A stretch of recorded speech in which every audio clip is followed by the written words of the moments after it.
Hey,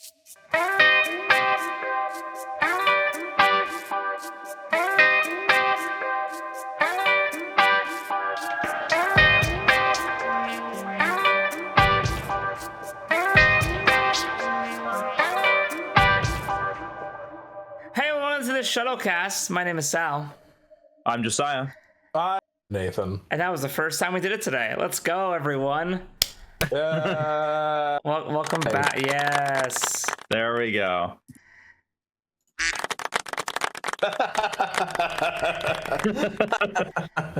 Excellent. That makes me so happy to be alive. So we are we're talking again today about stuff. It's our second weekly podcast. We're doing it, guys. Yeah. 2 weeks in a row. Yeah. This is amazing. Not bad. That's some regularity right there. Make sure to check out our Evil Dead Rise podcast that just came out. It's doing okay. From the depths of the archive, it popped up and people are looking at it. I'm shocked. I was like, I forgot what we talked about. We agreed, kind of. We did. I think that's kind of par for the course now. Yeah, it's like we agree, but the different levels of agreement. It's the Precisely. same complaints. They just matter more or less. Yes. Exactly. Yeah. It's a very interesting phenomenon. It's awesome. I love it personally. It's hilarious. It is. It's great. I'm just staring at this GIF of Guts as American Psycho. Thank you. I stole that from the Berserk patron Discord that I'm on. So, is there a way to do this without getting doxxed? Hold on. Is this right? Yeah, this is it. Look, we have video in the background for once, and it's done. Excellent. I was like, I can't use my Opera. That has too many bookmarks saved that are bad. But yeah, so we're here to talk about stuff. We have some topics from last week we never got to fully talk about, but also we have new topics to talk about as well, theoretically. Yeah. I want to go first, and I want it to be a branching point into a different topic. Okay. Fire away. So over the weekend, I went and utilized my AMC A-list, and I saw A Quiet Place Day 1. Oh God. It might be the best A Quiet Place movie. Yay! I've only seen the first one, so I can't. You know what? You don't have to watch two. It's a bit of a disappointment. I mean, I enjoy it. It's not nearly as good as the first one, and even the first one has problems. I was gonna say. Yeah, two is weird. They have like Scoot McNairy is like in like one scene, and you think he'd be a better character because it's Scoot McNairy, and he's like fucking covered in like grime, and you're like, you could barely. I could tell it was him, but it was like, whoa, what's. I mean, that's kind of consistent as his career at this point, right? Where it's like, we got Scoot McNairy, and it's like, oh, that's really cool. Did you do anything with him? No, not really. Like, no. Oh, Why not? yeah. But yeah, I saw A Quiet Place Day. So Nathan, what would you? I'm asking you because it's funnier to ask you than Josiah. Oh man. What would you assume would be the plot of A Quiet Place: at Day 1? I mean, according to certain trailers that might have spoiled the whole thing, it's hey, have you seen A Quiet Place? Have you heard of A Quiet Place? You know, like the creatures in A Quiet Place. What if they just got here and there was lots? That's true. What if they just got here and it was lots indeed? Yes. So people are upset with the movie because it didn't go into the explanation or backstory of anything. Well, what would you do? Like, yeah. Well, I think this is where the alien planet is, and this is what they're doing, and now they're like, how would you do that? Like, I think they wanted Cloverfield Paradox, but for A Quiet Place. Okay. I'm more surprised that a random family in the middle of bumfuck nowhere was able to find out that a feedback loop could kill the monsters. Spoilers, but they never ran into this issue while rampaging through New York City. That is kind of weird. So what's fun about A Quiet Place Day One is that it's not really about the monsters or anything. So the movie opens, and so going into it, I was like, all right, it's A Quiet Place. Let's have fun. I was not expecting anything really that grand. I saw the trailer 1,000 times, and I was kind of like, this is going to be whatever. But it opens, and the main character is like a cancer patient. So really the whole film's not about like the monsters or survival, really. Like, the whole plot is her trying to like go back to like where she like spent time with her father growing up. Because like now that it's the apocalypse, she can't really get her meds that easily. And it's about like accepting death on her own terms. So it sounds like the writer.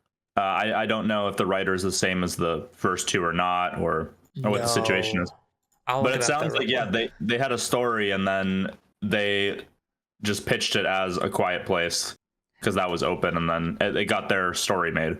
Or or it was like one of those like scripts were lying around, everybody liked it, but they were like, well, we need a brand name on it. Oh, it's the guy who did Pig. Okay. Which I've not personally seen, but I've heard only amazing things about. It's on my list. I've seen one of Nicolas Cage's monologues in it, and it's really good. Which explains the appearance of Alex Wolff. He jump scared me in the movie, I'm not gonna lie. From the the Naked Brothers band. Yes. Yeah. Isn't he the guy in Death Note remake? Unfortunately. Oh. But he's good. I mean, he has like a brief appearance in Oppenheimer, but he's really good in Hereditary. That's right. Oh. Huh. And apparently he's an old. I gotta watch that still. That sounds amazing. Old. The beach that makes you old. Old is a lot of fun. But yeah, I was kind of surprised that an A Quiet Place movie was like, that was pitched and advertised as like the, what about the first day of the apocalypse for A Quiet Place, and then it turns out to be like, it didn't care about that really. There was like a scene where they were like how they eat, and it doesn't really explain it. It's more like it's happening in the background while a character's trying to save a cat. It's not, again, like everything is not about the actual Quiet Place shit. It's really about like the characters. So I was like very fucking pleased and surprised that like it tried. I feel like this movie is going to be the death knell of that I Am Legend prequel they've been trying to do for forever. Yeah, is this supposed to have Michael B. Jordan, and isn't it like riffing off of the DVD ending? No, well, maybe because it's a prequel, so it doesn't have to deal with that pesky alternate ending. Oh no, I heard they were doing a sequel where it was based off the one where he lives. No, you're right. The Michael B. Jordan project was gonna be a sequel. Oh yeah, probably with him being the son or something. Yeah, I think so. Yeah. So what's weird about A Quiet Place is that it's doing well in theaters. It's like 100 million in the box office, which is really good nowadays because films struggle to make anything anymore in theaters. But what's crazy about that is that already they've announced that on July 30th, it'll be on Amazon Prime Video. Huh. What is up? Let's talk. This is the launching point. It was first to show A Quiet Place because it was actually kind of good. So if you have like spare time and want to go see a pretty interesting character movie that happens to be A Quiet Place, you should go see it. But really it's this like this trend of studios not giving films a chance in theaters anymore. Like this is doing well and is being shoved onto streaming in a month. We also have films like The Fall Guy, which I saw, which was really, really fun. Not like a fucking classic movie, but like a good time, right? And then I think within 3 weeks, it was already popped up on streaming because it didn't do very well. Yeah, I feel like they've reached the point now where there's even less faith than there already was, and the if it's not released in, like, being in theaters is like a status thing now. It's not necessarily like the goal. It's like, we release this in theaters, so that's cool, and that's why we get more respect than these other projects. But we're totally going to dump it on streaming like those other projects, you know? Well, I think this is, I think this is the eternal struggle between artists and studios, because it is directors. It's people like Nolan and Tarantino that are like, hey, I create cinema to be experienced like in a theater because it's fucking art. And whereas, the movie studio execs, like, spoilers for everyone that's into streaming, none of these platforms are profitable. No. They're all hemorrhaging money. So, like, they're kind of just, hanging on a wing of a prayer, and being like, but we have exclusives. So if people, if we eventually get every single person on the planet subscribed to our streaming platform, then we'll make up the IP costs. So, yeah, that movie that was just in theaters, now you can watch it at home. And it's like, I think this is the thing, is that, I don't want to be that elitist that says something is, you gotta watch something in a theater and it's gonna be a better experience. But the whole point of the theater is that you cannot, because of the rules of politeness, you cannot really be on your phone or distracted. Like, you're sucked into this thing and you have to experience it. Like, yeah, you can get up to the bathroom, but then you are denied something. You can't rewind it. You can't, like, pause it. Yeah. When you're at home, I'm not saying that everyone is like this, because I do like to pride myself on having some discipline, or I try to, and then without theaters, when you're just have access to all these other distractions, you're not as mentally forced to endure whatever the audience puts in front of you. Right. Or sorry, the artist, not the audience, but And see, the funny thing about that for me is that, like, I feel bad sometimes not going to go see a movie like day one. But mainly it's because whenever I do go see a film on the opening day or opening weekend, it's full of people. I can handle that sometimes. But most of the time, not only is it full of people, but they're all on their fucking phone the whole movie. Like, there's this weird thing that's happened. I think maybe COVID broke people's brains. And maybe, like, it's these kids that, for, like, the years where they should have, like, really learned this like politeness thing, to not be on their fucking phone during a movie. But I'll go see a film and there's like 3 people on their phone at least every movie. Yeah. Like, I had to kind of like, not, I don't want to fuck the movie for everybody else, but I did cough loudly at this guy who was on his phone during A Quiet Place, because I'm like, brother, what the fuck are you doing? Yeah. Like, we can all see your phone glare, and we know you're on Twitter. Stop it. And as it becomes more and more, less and less likely to have, like, verbal confrontations with people, I feel like it used to be the case where people would, like, call you out. Like, Yeah. they would, like, almost throw stuff at you. Yeah, 100%. And what's so weird is that they'll tell you, like, oh, go talk to a staff member. And it's like, what? Get up, leave the film I spent, like, maybe $10, $12, $15, $20 on for a ticket, to go out and, like, find an employee who's going to maybe give a shit that someone is talking in a movie or on their phone. And who's going to, like, actually, do something beyond, like, hey, can you please stop? Yeah. And then I just missed, like, 5 minutes of a movie that I paid for. Yeah. And it's like, no. So it's like, it's so shitty. It's like, I'll see a movie that I want to watch, like, I want to watch in theaters, and then I won't see it week 1 because, like, I don't want to fucking deal with the children on their phones. And then, on Monday, I wake up and check my phone, and it's like, oh, this movie's already going to be on streaming because no one saw it. And it's like, well, fuck. Yeah, it's rough. And like, I know this mentality obviously grew with COVID and everything, but yeah. I remember we talked about this a few years ago, where there's so many people who go, why would I want to go see a movie in theaters? It's so much more comfortable at my house. And I never understood that, because that to me is like someone saying, why would I want to ride on a roller coaster? I have a car. It's like, brother, it's the experience. It's completely different. That's the thing, is you shouldn't be comfortable in the theater. Like, it should be like, it's not uncomfortable, but you should be, unable to really avoid what the piece is aside from leaving. Like, it kind of puts it on you. But at home, like, you have complete control, and you can just flip immediately to another. People are less likely to give it a chance because they don't actively pay for it. They can just switch over and go, that's not really interesting, let's just watch this.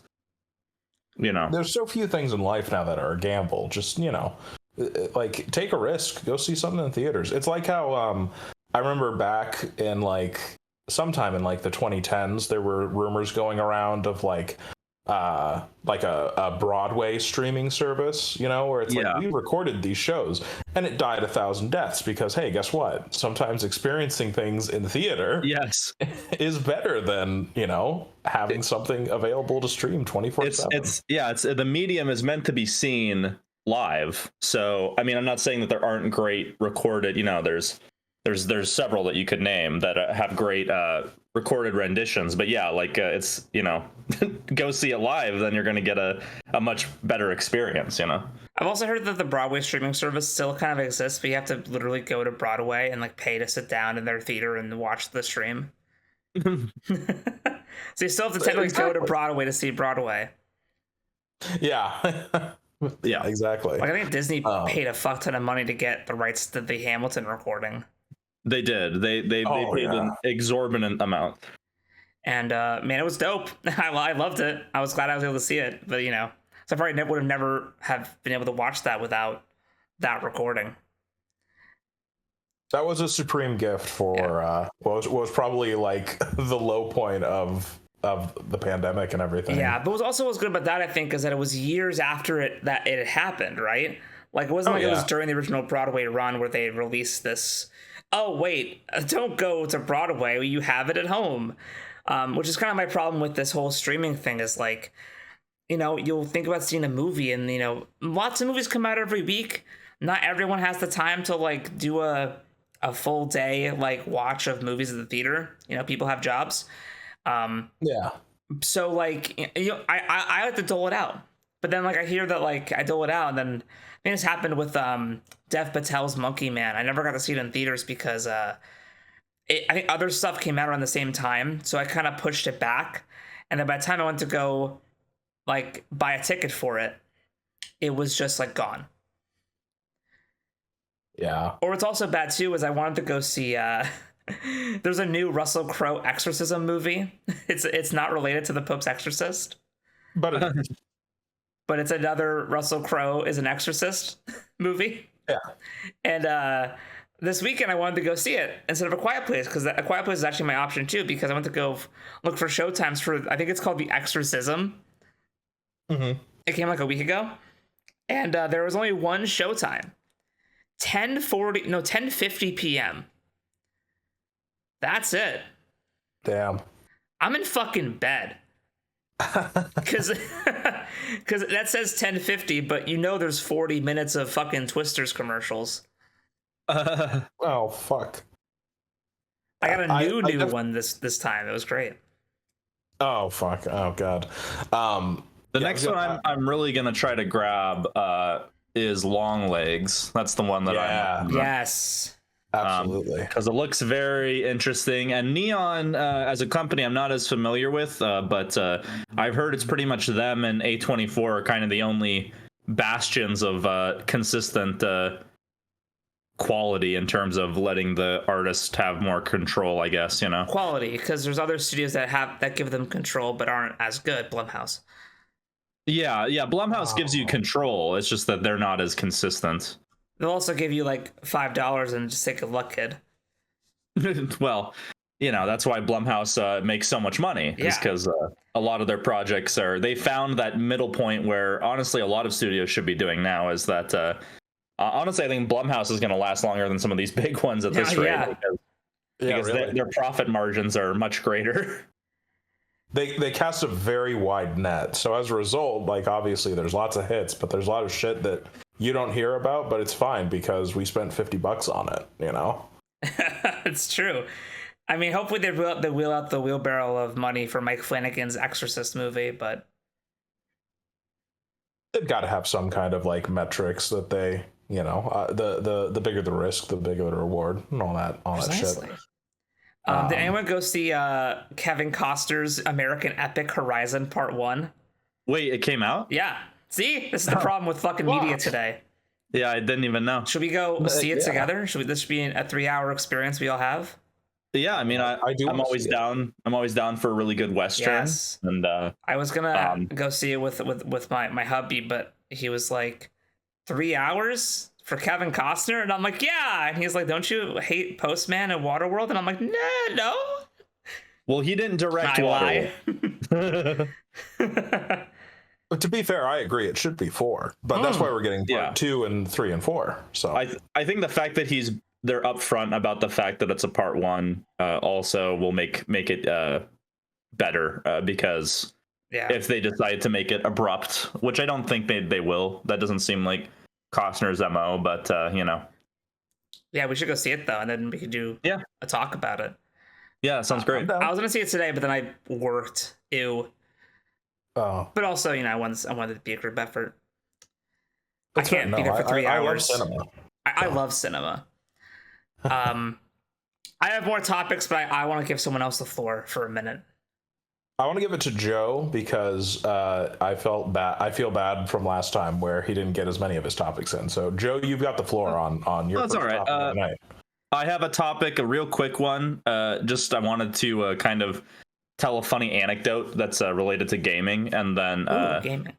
And then I had a topic that I think was on your docket, Nathan. So if I bring it up and you have stuff to say, we'll transfer it back to you. But I had a funny anecdote that I wanted to relate. So some people may know, some people may not. I mean, in the gaming world, it's this little thing called Elden Ring came out. Oh, I heard of that. Is that from the indie studio? Yeah. They made a series called like Darkborn or something.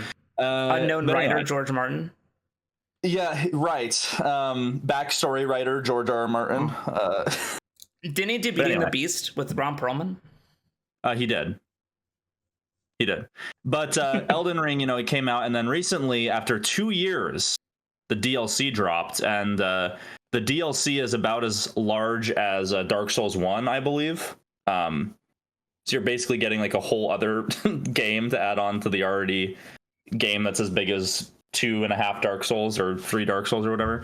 So I wanted to post because I don't want to spoil it, but there's some people who aren't really happy with the final battle and the ending, and so I'm not going to spoil it, but I found a funny way to relate it to you guys just to get your reactions to it.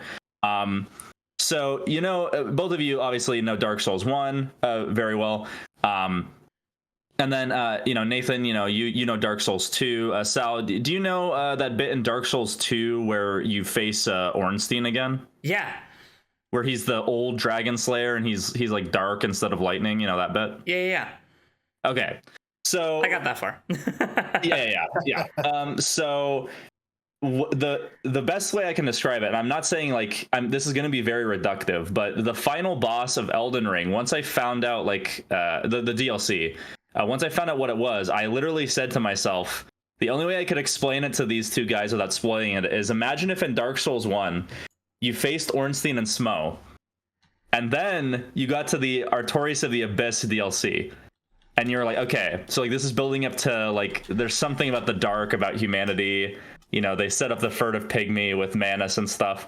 Imagine if the final boss wasn't Manus, it was the old dragon slayer Ornstein with dark powers, and it just doesn't explain.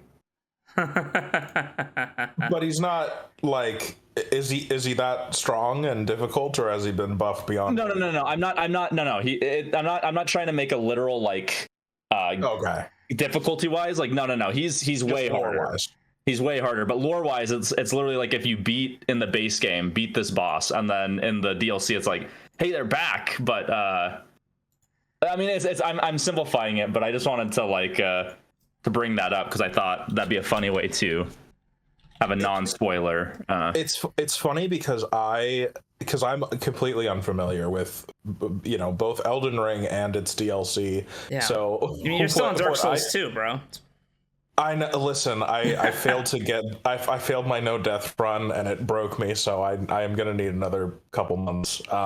But I just want Nathan to beat Dark Souls 3. Like, that's all I need. I would love to. I want me and Nathan to also beat Dark Souls 3. I'm still deciding if I'm gonna do Dark Souls 3 or Bloodborne after Dark Souls 2. I don't know. You should do Bloodborne. I mean, that makes the most sense. My last playthrough, I got to Bloodborne, and then I literally got lost, and I was like, "This isn't fun anymore," because I don't know where the fuck to go. Fucking Victorian architecture, dude. I know, it's so dark. It's so Dark Souls. Yeah, but Joe, your description, what I'm picturing, and I'm sure this is wildly off.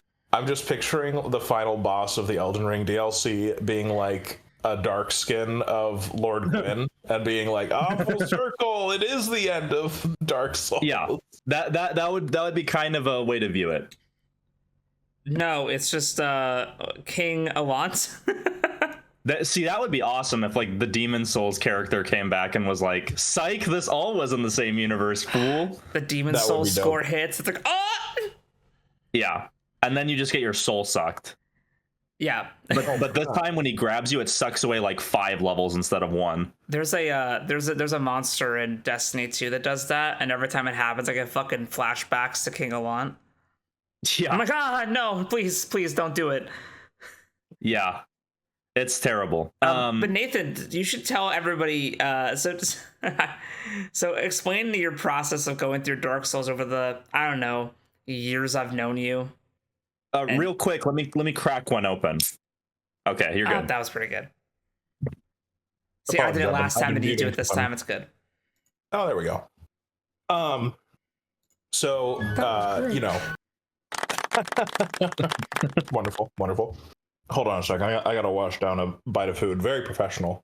There you go. I'll real quick talk then. I've been taking a break from my Destiny addiction.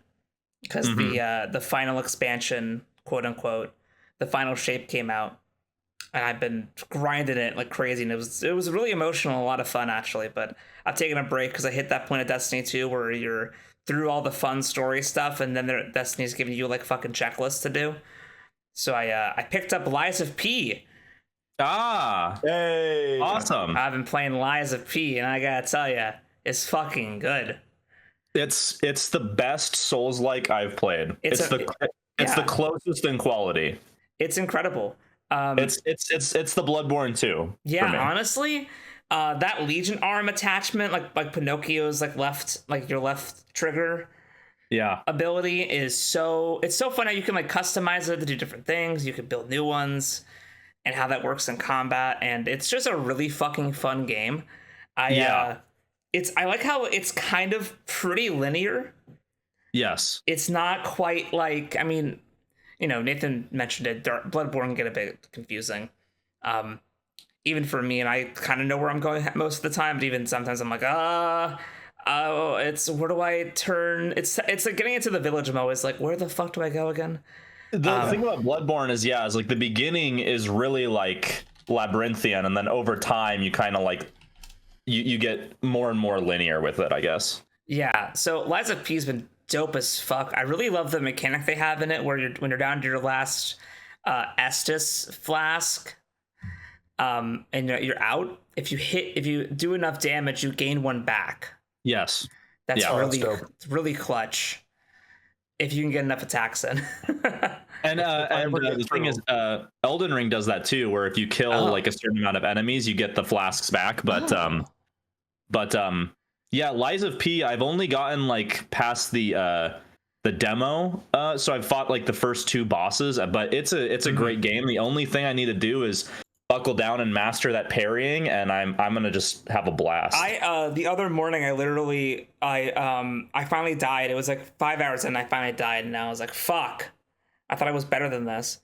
And it was this one boss that's like in like a poison swamp as you fight it, and I'm like, fuck you. So I spent the morning, literally spent like 2 hours on like, there's like a hallway before it with like 3 different enemies, just like getting down the parry. Yes. I just sat there and I was like, I have to learn this, and this is gonna happen right now. We've already popped our death cherry, so I don't care anymore. Like the pride is gone.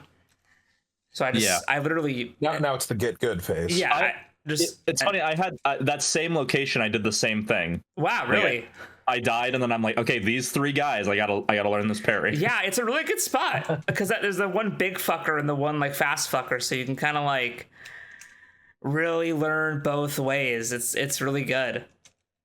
Yeah, I mean, I don't want to like over exaggerate because I don't want to hype it up too much. But yeah, I would say like I love all the FromSoft games I've played. Demon Souls on, they're all great. Even Dark Souls 2 is good, but Lies of P is like pretty much like their peer. Like it's obviously way better than DS2, but yeah, I'm glad you're playing it like that. I mean, they've been given a lot of great deals, and yeah, it was like $40 now. I was like, fuck, there's no reason to say no to this. It's it's Bloodborne mixed with Sekiro, and so that's a great combo right there. Yeah, and the fun like trappings of. Sorry, go ahead. I love this. I love that we're not in person. Just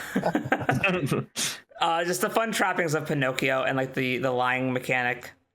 Yeah. And finding records and listening to them to regain your humanity. Yeah. Like the fact that you have to sit down and listen to like a 3-minute song to get back part of your humanity is like, when that first happened, I was so fucking moved to my core. It's very emotional. Yeah. And then every record you find, you want to listen to the whole song, it's cool. But what were you saying, Nathan?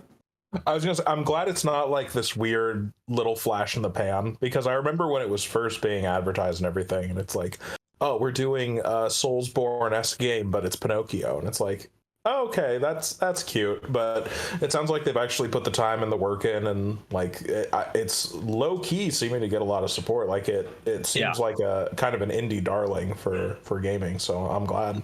Yeah. The hope is that this is their Demon Souls, and that they'll have the next one will be their Dark Souls, and it's going to explode. And well, then, so when are they going to cross over with the TCU? And yes, we get their video game adaptations of the movies.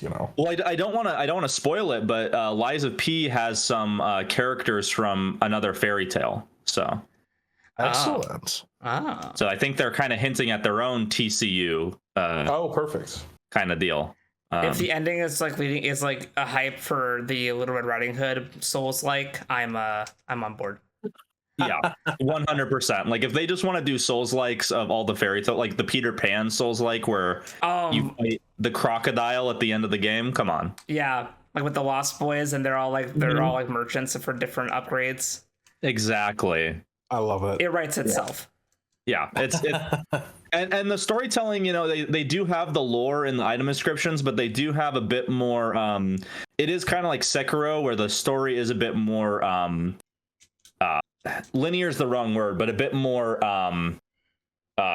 directly told to you than in some of the other Souls games. So that's cool.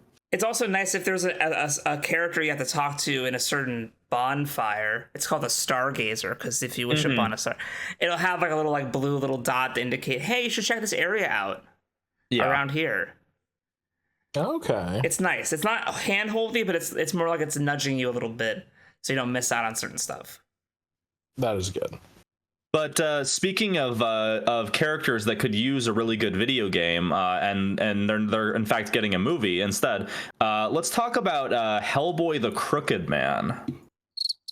Yeah. So, well, it's funny. It's funny you should crick that, Sal. I feel like you're the only one who hasn't. Oh shit! Oh shit! You're right. Got him. He's gonna insult me. Joe and I have said some things, and you have been mysteriously quiet. So, Sal, elaborate. What? I was working. Wait, what did you say? No, I mean, wait, is it? Hold on. So have you in fact watched the trailer?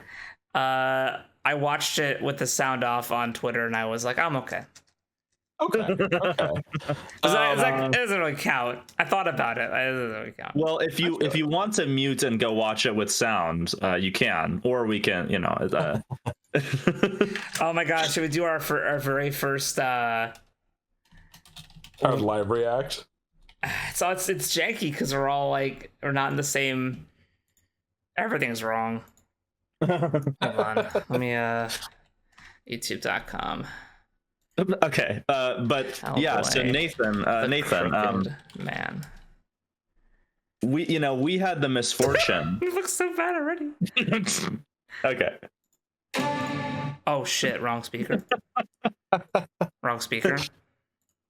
We had the misfortune of seeing Hellboy 2019 way back when that came out, and while I looked on my letterbox and I had given it 2 stars, I had to rightfully lower that to a 1 star. I'm sorry. That is wise. Although again, I do still need to revisit it to see if any parts are better or worse. The part that I remember being like halfway decent was the Baba Yaga. Oh yes, I heard about that on your other IP. It's the Baba Yaga. Oh god. All right, hold on. All right, here we go. The Crooked Man. This is the whole thing. I gotta turn that on. From renowned director Brian Taylor. This is fun. This is gonna look good in the video. All right, and I like how they credit Crank and Happy and not Ghost Rider: Spirit of Vengeance. No, they don't want to get slapped around by Disney. They're like, we own that. It's like, you can't mention that. A film about survival in the face of death. This is a prequel. Oh. All right, catch up entertainment. I already have problems here. Hey, listen, he's Brothers Red. What are you gonna do? Yeah, Brothers Red. What you gonna do? All right. Something in these hills. Something haunted. All right. You can tell it's filmed in Bulgaria. Yeah, it's got interesting production value so far. Excited. Yeah. See where this goes. the Blumhouse string was pretty good. But the shot reminds me of the Vivitch. Yeah. Oh, see, I was gonna say Evil Dead, where she's dancing outside the cabin. But well, that too. How do you know that? Dark things called dark things. Okay, so here we have our Hellboy. See, I like that he, so I went back and looked at 2019, and I'm sorry, but David Harbour, that makeup job isn't my favorite version of Hellboy. This version is trying to be a younger Hellboy, and I think it succeeds at that. So he looks pretty good, but there is a shot later where you see like a flake of his makeup on his chin. I can't say just from this shot, not to every frame of pause this, but around the horn, kind of. I can kind of see where the he needs some smaller horns as well. It's a little it's pretty big. Straining the cranium a little bit there. Okay, I mean, I heard tales about him all my life. Okay, the string again. Is the Hellboy creator involved there, or are they just saying like this is adapting a comic he wrote? No, he co-wrote it. Mignola co-wrote the screenplay. Okay. And it's adapting one of his story arcs. So. All right. Okay. Most just called him the Crooked Man. The Crooked Man. Oh my God, is that the Crooked Man? This train looks really good. No. Can I just say? Oh, okay. Yeah, that's the. It's coming out of her, her cooch. Is it like Silent Hill? This is the Dark Souls shot here. This is the Dark Souls shot where you get snatched up. Yeah. See, this should be a video game. Shit, you're right. You know what? A Hellboy Souls-like would be kind of slapping. I think so. That's what I'm saying. That's pretty fun. See, the thing is like half these shots look like lame, and the other half look actually really good. Yeah, it's like drawing the cross and the shovel. That's kind of hype. Yeah. That is a Hi-Yo moment.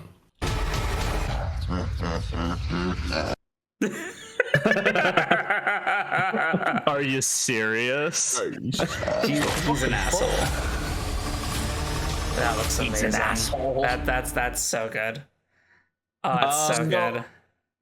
So I want to share the journey Yeah. that has been my thoughts on this trailer and this adaptation. I'm gonna cue up a different clip. So so for one of the weird things, and this really locked it in. I've now seen this trailer 3 times. One of the really weird things is that we never see Hellboy speak. So yeah, that's a good point. It's a good point. But the other thing is, so I posted it in the Discord when we were talking about it, where my first impression was, does this count as being unique from the other Hellboy movies in that it just looks like a generic horror movie? I'd say so. But I will say, looking at it again, we've got the director of Crank and Spirit of Vengeance. We've got Mike Mignola co-writing the script. It's adapting a specific comic book arc, not just, hey, here's my Hellboy movie put together. Yeah. And it's an unknown cast, so I'm kind of like, I want this to do well. Yeah. And I want to believe that this is coming more from a place of creativity rather than, oh, we got to make money off this IP, because now this is dirt cheap. And rather than being dirt cheap and trying to go the route of 2019, where it's like, oh, we'll just slap a bunch of bad CG and it'll be fine. Instead, they're taking the approach of, okay, we need to simplify our story. So I'm curious. It's definitely going to be an adjustment. I think the real test is going to be actually seeing the Hellboy performance, because right now he's kind of just looked stoic, which is fine. That's the thing that 2019 struggled with, is that Hellboy, his humor became like he just became like a dickhead. Like he basically he's an asshole. In Hellboy 1 and 2 with Del Toro, he was humorous, but it was never like he didn't care.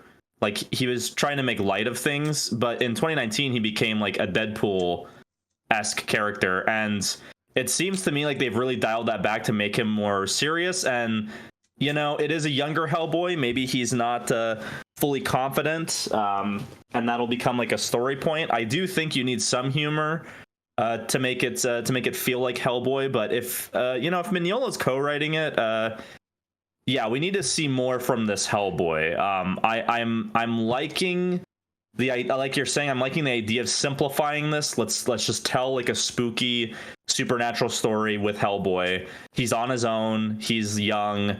He has to like go through some stuff. And I'm not gonna like put money down, but I'm willing to bet this will at least be better than 2019.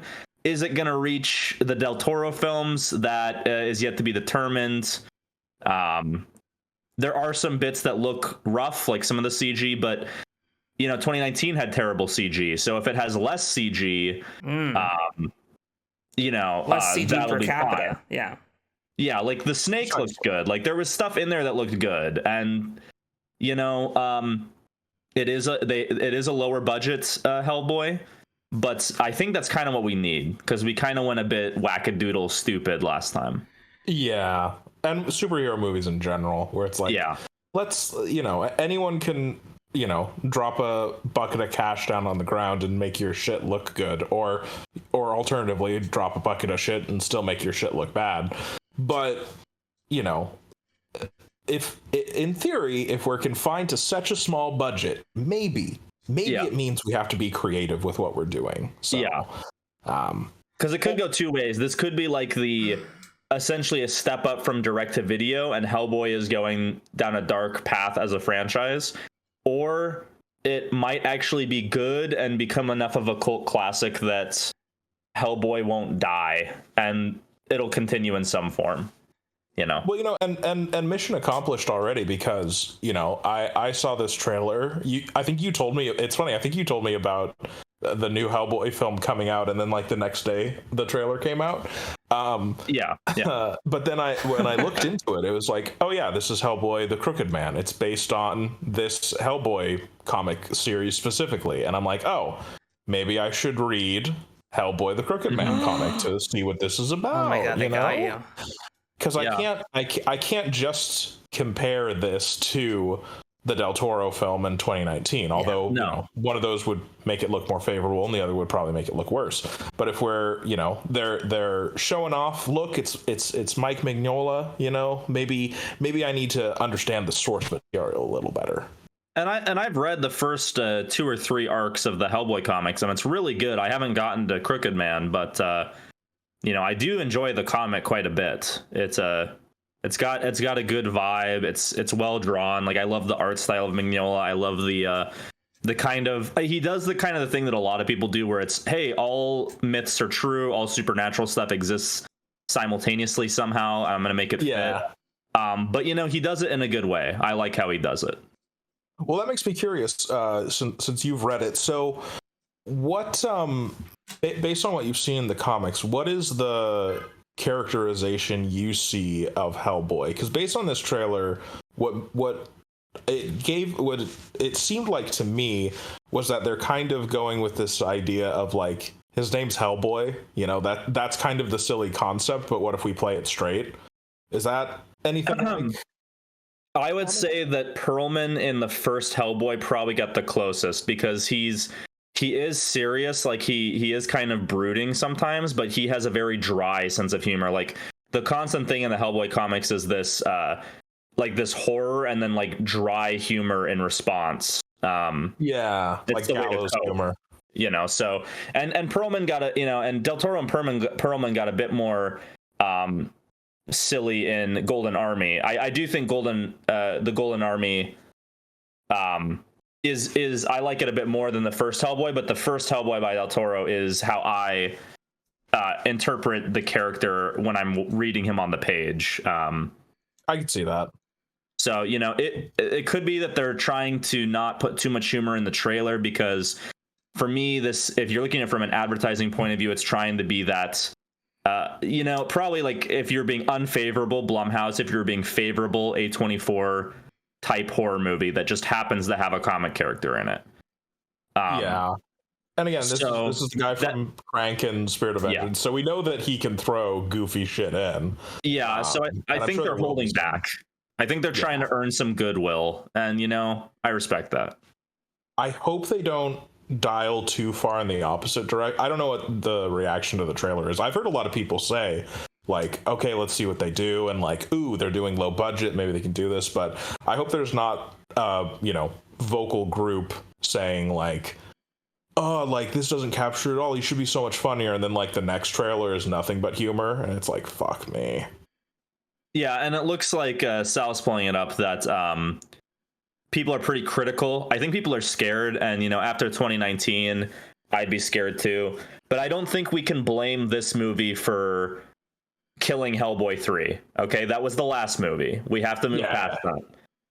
Let's just be glad they didn't continue 2019. Like, that is so. Yeah, I'm not gonna blame this movie for killing Hellboy 3. I'm gonna blame it for killing Hellboy 2019 too. And, so that's a compliment, you know. That's a win in my book. And, you know, let's be clear. There are technically 2 more Hellboy movies that people don't really acknowledge. It's the 2 animated films, and those are much more closer to the comics as well. I would say. Yeah, it's funny seeing people in here talk about wanting a Hellboy animated when it's like they exist. I just doubt you've seen it. Yeah, and we're gonna have a 3rd animated movie, but that got canceled. So 2 Hellboy trilogies have been ended prematurely. Woof. Yeah. So you want to watch this Deadpool and Wolverine clip or something? I do want to watch this Deadpool Wolverine clip. So this is a clip from a Korean TV spot. It's like a 3-second clip. Yeah, what are we doing? So this is interesting. Here, I'll see if anyone at home will catch this either. The 20th Century Fox logo? What the fuck? Yeah. So what's weird about this? Wait, what the fuck? The 20th Century Fox logo. Oh, his sword. Yeah, there you go. Wait. Nathan's got it. What? Oh, wait. What the hell? Did that clip through him? Yeah. Yeah. His sword is clipping through his body. What? Yeah. That needs to slide out a little more. Yeah. It's almost like their joke about X-Men Origins not bending his elbows. They're just having it clip right through him. What the hell? Oh, Jesus. Yeah, Joe, we've known about the 20th Century Fox logo for like months. Where have you been? Not paying any attention to this movie. Yeah, this is all happening with the 20th Century Fox logo. Yeah. Okay. It's all about the universe is breaking, and then like I know OG X-Men Sabretooth shows up, and Deadpool says, I saw that in the latest. And Deadpool Tyler says, Mane's back? Okay. we've been waiting. Leave Schreiber. No. Wait, leave Schreiber. No, it is Tyler Mane. I'm sorry. I flipped them in my head. Okay, I was confused. I'm like, wait a minute. It is Tyler Mane. Saying stuff like, we've waited 20 years for this fight or whatever. Yep. Okay. Yeah, so that looks like shit. What are you doing over there, guys? You know, isn't it like amazing how like Deadpool 1 and 2 were like really fun, and then there's a long wait as the whole Disney buys Fox thing happened, and then we're finally getting Deadpool 3, but it looks like a fucking commercial. Yeah. Like it looks bad. And you know, this is interesting because it depends on. I have a feeling that, you know, I'm trying to like avoid superhero movies, but I have a feeling that to honor the X-Men franchise, we're all going to feel kind of obliged to. You're already watching it, so I'm going to feel kind of obliged to watch it so we can discuss it. But yeah, let's say like this is trash. It's Deadpool 2, you know, it was like good, but I didn't like it nearly as much as the first movie. This is going to make me probably go like, man, Deadpool 2 is looking pretty good. Yeah. No, I mean, Deadpool 2 is like a fun time. Like this is soulless.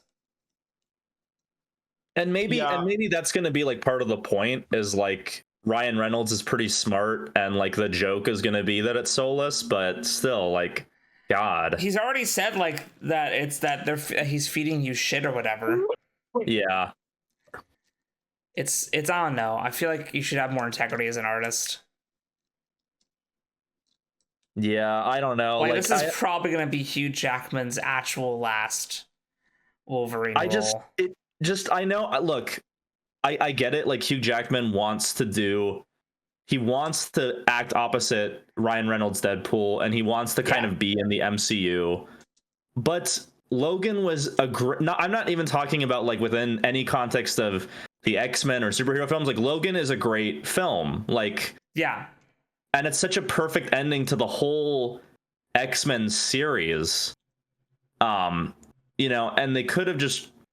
And I get like we haven't had other actors in live action do Wolverine. Like it's good. It's hard to accept when all these other superheroes we've had recasts, we've had reboots, and we haven't had it with Wolverine really. Yeah. And like other X-Men, even in the same series, who had their younger forms. You know exactly. Yeah. But he has been constant.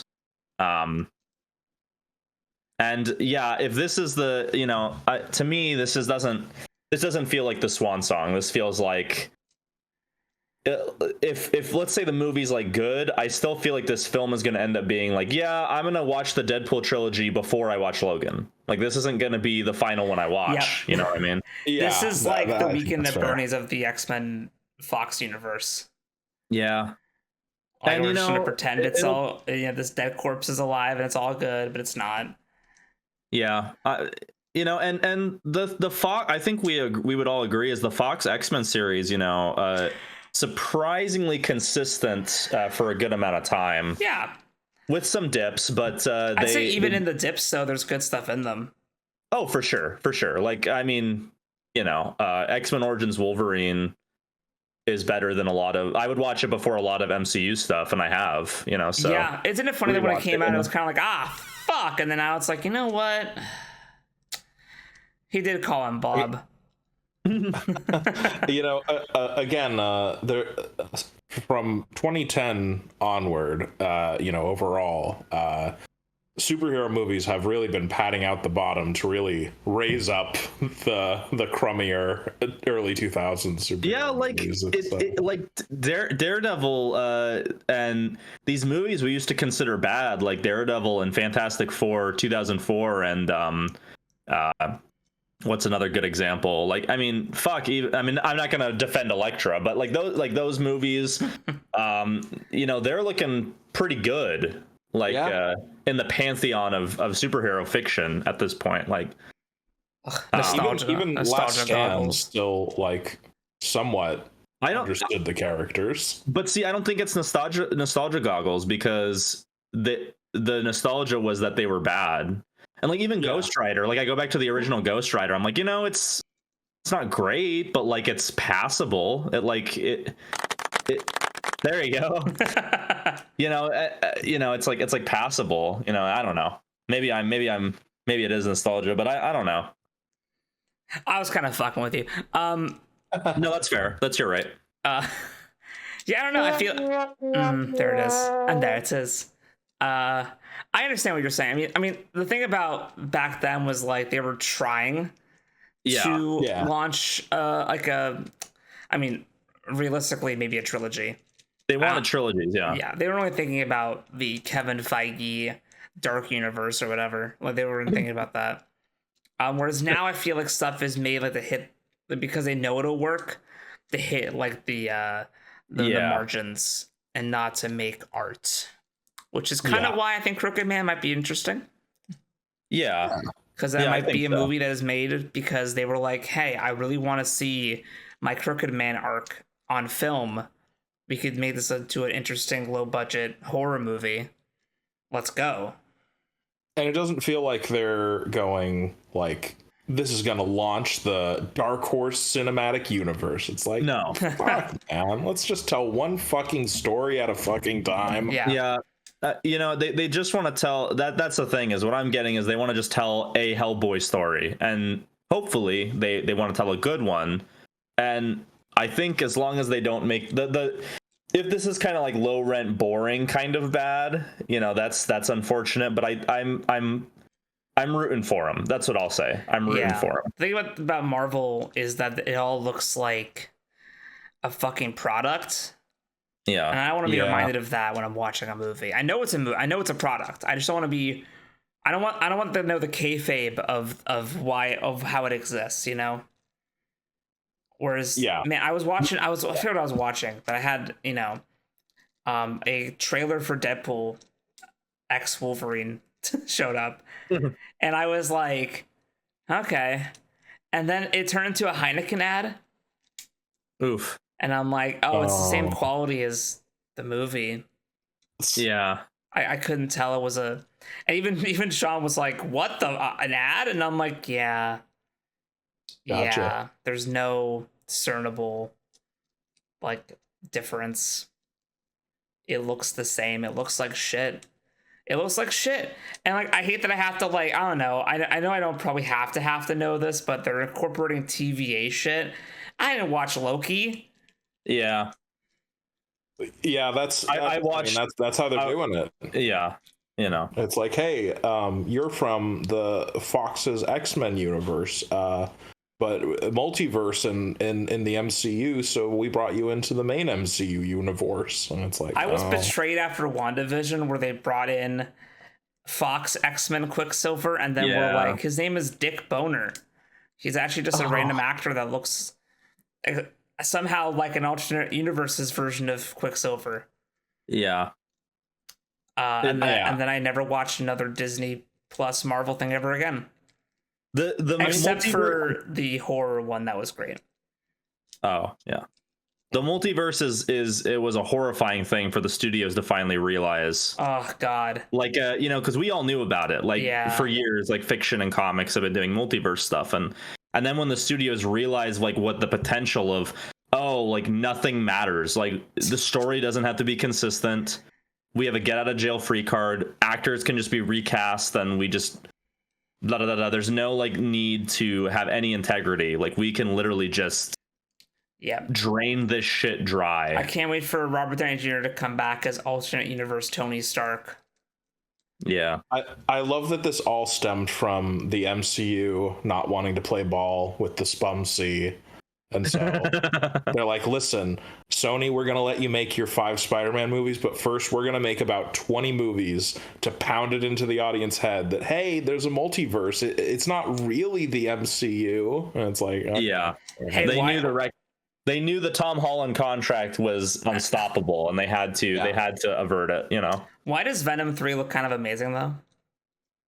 Dude, I actually want to watch Venom 3 in theaters. I'm not, because it doesn't lie. care, you know. Like, it looks like it's having so much fun. Exactly.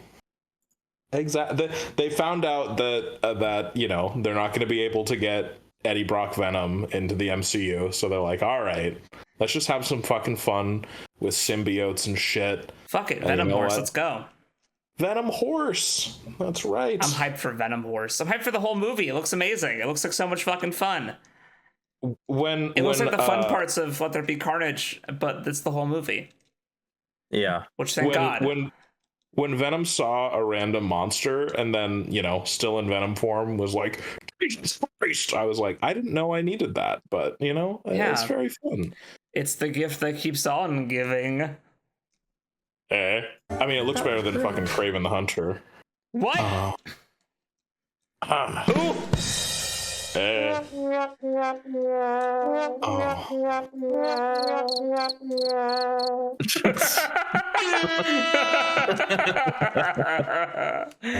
was great.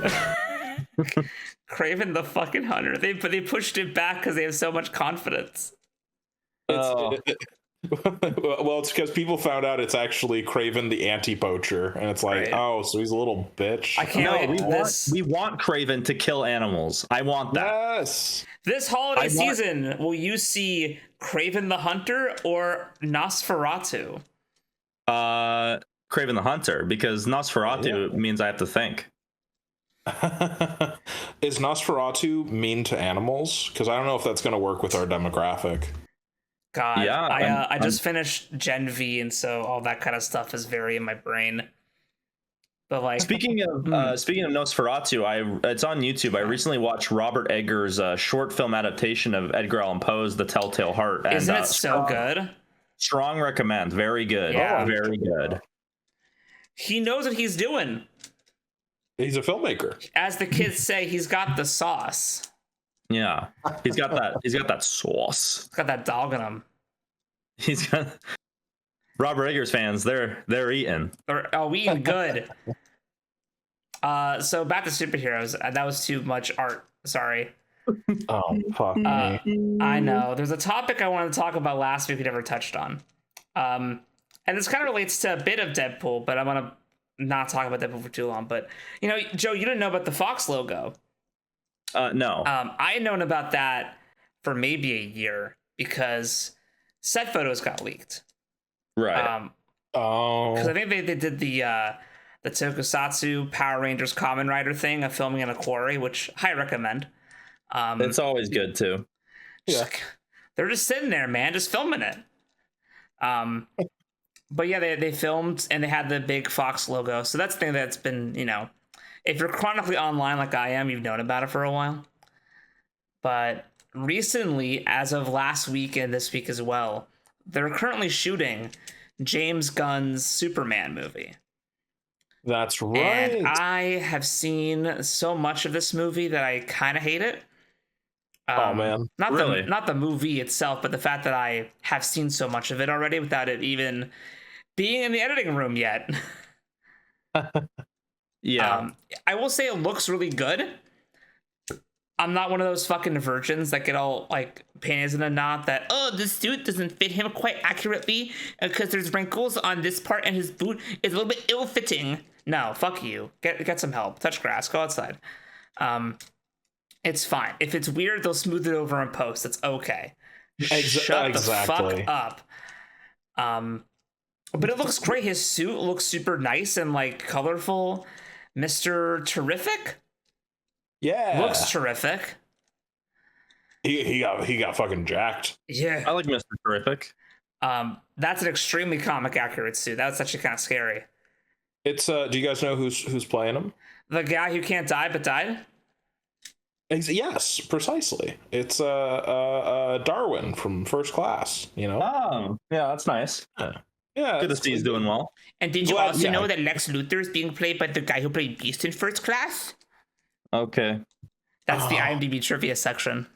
Yeah, Oh, thanks. fuck. I Did you know that appreciate they it. were in the same other superhero movie? Did you know it's trivia because all three actors were in movies that happened to feature a superhero? I mean, who the fuck hasn't at this point? Honestly, this is why like I hate I don't look at IMDb trivia sections anymore. no, I look at TV tropes trivia sections because listen, they're IMDb slightly trivia less hand for us. is fine as long as you don't scroll to the bottom half of the trivia. That's fair. That's fair. Because once you hit like the first three, did you know that this actor were also in Game of Thrones? It's like, okay, I've hit the point where I don't need to look anymore. No, I saw an article. I forget who's the big actor who was in like Love and Thunder. Was Russell Crowe in that? That was Or- Christian Bale. Russell Crowe No, was in not- it too, though. Yeah, he had like a cameo role. Oh, Yeah. Like one of those. But I saw like part of an interview with him where he was making fun of actors for having for like not feeling fulfilled doing superhero movies, you know? And he's like, yeah, dude, we're shooting a comic book movie. Do you think you're gonna like take something away from this character? You know, it was basically the Shane McMahon or Shane Black, where he's like, it's just tits and dragons, isn't it? You know, he It's was like, right. well, What a He prophet. was. Yeah, I but- love that it has come full circle where like respected actors will do this shit and they're like, yeah, this is trash, but hey, I needed a new patio. Yeah. Well, I mean, you know, Russell Crowe, he's been in like really meaningful films, you know. Exactly. So he's able to just go like, yeah, this is just like a cameo role where I have to be on set for like 3 days. Okay. it's like, I wanted to put my grandkids through school, so. Yeah, exactly. 3 days for like 500K. All right. That sounds. Wait, hold on. That was That was great. Thank you. But it's so weird that like this Superman film is getting so much like these people who have no fucking sense of like, I don't know, trying to protect the mystique of filmmaking and just not fucking posting it until maybe like a trailer is out. But also the amount of like online vitriolic backlash over like minuscule suit details. Or like, oh really? He's gonna save a cat from a tree? What a slight against Zack Snyder. What? Yeah. Well, That's it's where I wanted to the lead to. dark side of these Henry Cavill fanboys and these Snyder Yes. fans, where it's like, no, they can never do it again, and like anything that doesn't immediately make my nuts explode is like, oh, they should have just done another Henry Cavill Zack Snyder Superman. Well, And it's like, remember, okay. these are the people that trash Superman Returns because it wasn't like actiony enough when that was a character drama. Yeah. And I think Superman Returns is actually pretty good. Oh, yeah. It's not as good as the original, but the Donner one. But I should specify because there's the serials and Superman versus the Mole Men. Yeah, this whole thing about like the people who are like Superman needs to be like this action-packed thing. It's like, you know, that's not necessarily what I like about Superman. Yeah, not at all. I like that he saves cats from trees. Yeah. And talks people down from jumping off buildings. I like that aspect of Superman more than him punching people. And honestly, with like how dark Zack Snyder went, which I appreciate some of what he did, right now with how prevalent it is with the whole like, what if Superman was evil and like Homelander It's so being so prevalent. prevalent, you need your actual Superman to be like a good person and to be like Yeah. colorful and maybe kind of campy. Yeah, we need to have heroes that are actually, you know, we can look up to. Yeah. Like And- he can have struggles as a character, but like, you know, don't snap Zod's neck maybe. You know, that's why people, I think, I haven't watched a lot of it, but that Superman and Lois cartoon and the Superman cartoon and then the Superman and Lois TV show, Yeah. those have been getting a lot of support because they have more positive depictions of Superman. Agreed. Yeah, I watched some of the animated show and it's pretty good.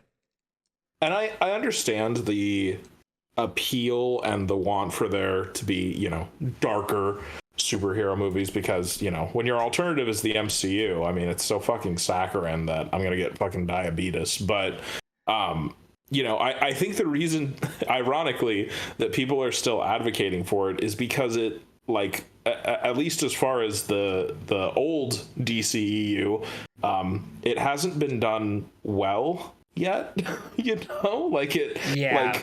Like Man of Steel, however much you might have liked the aesthetic or, whatever, I don't know how you could, but as much as you might have liked it, it's not a fulfilling film, because you do need some positive, like, it can't just be dark for dark's sake. And, I kind of think that's where Zack Snyder is getting bogged down.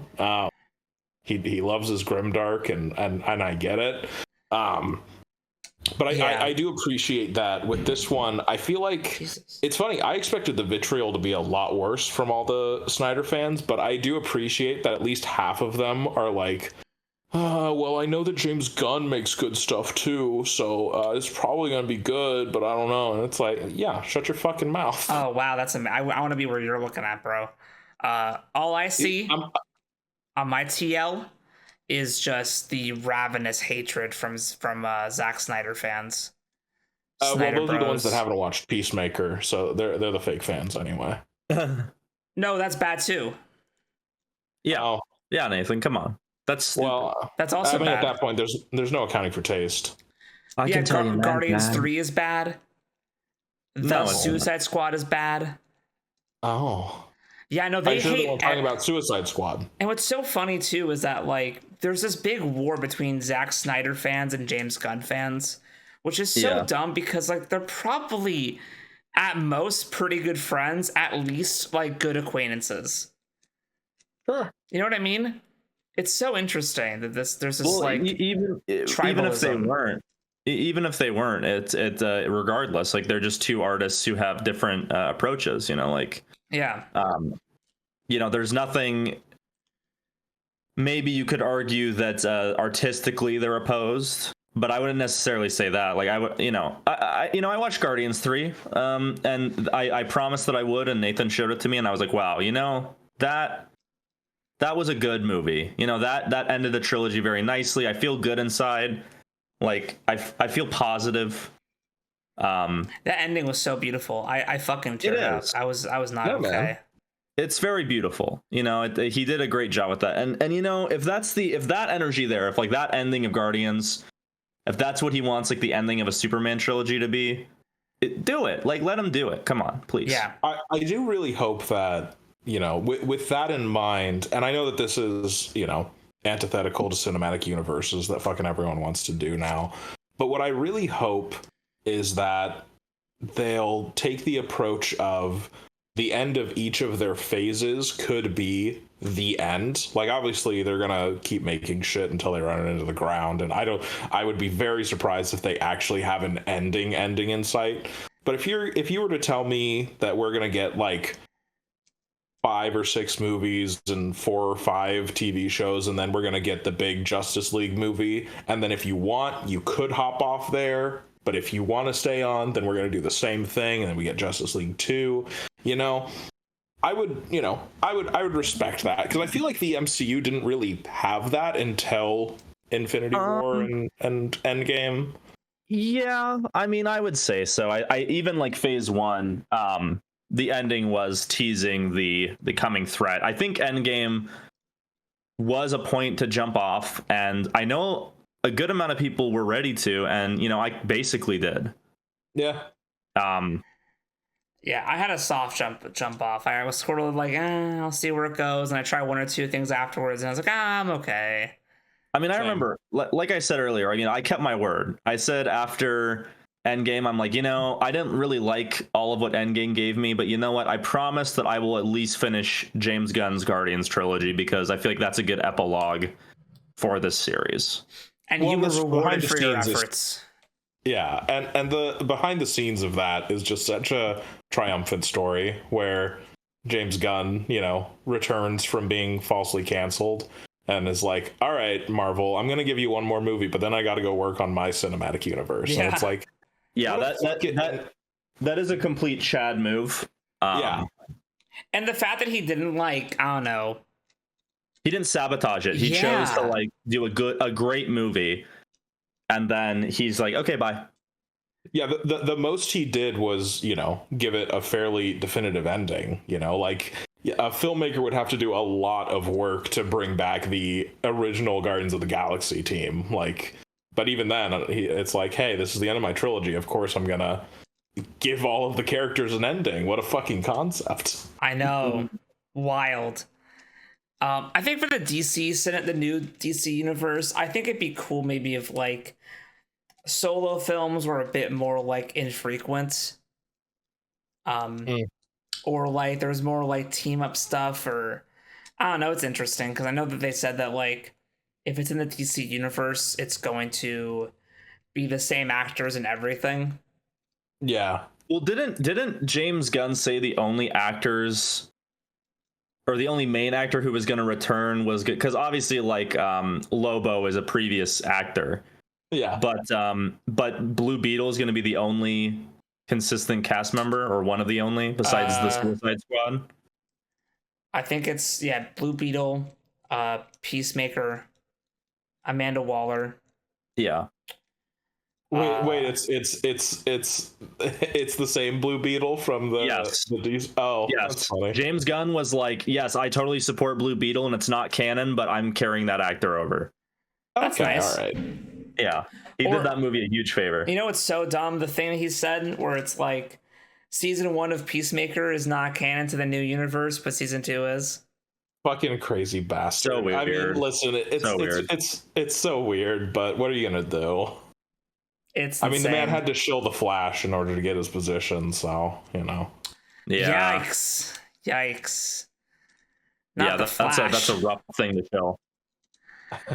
I'm excited for what he has in store. I liked his work. I liked Guardians. I liked, Dawn of the Dead. I think my biggest concern, at this point, I respect him as a filmmaker. I think he is fairly consistent in his work. I think he's only gotten better. But the one thing that kind of scares me is I don't know how he's gonna do Lex. I don't know if he's gonna let him be the classic intimidating large figure CEO super genius, or if he's gonna be that weird neurodivergent Eisen Lex that has been weirdly getting popular in more recent adaptations. And also just how his Superman movie is starting off with a half dozen other superheroes. I really hope that what makes Superman special doesn't get drowned out in his own movie. Well, so here's the thing: is technically in the comics, the JSA existed before Superman and several continuities.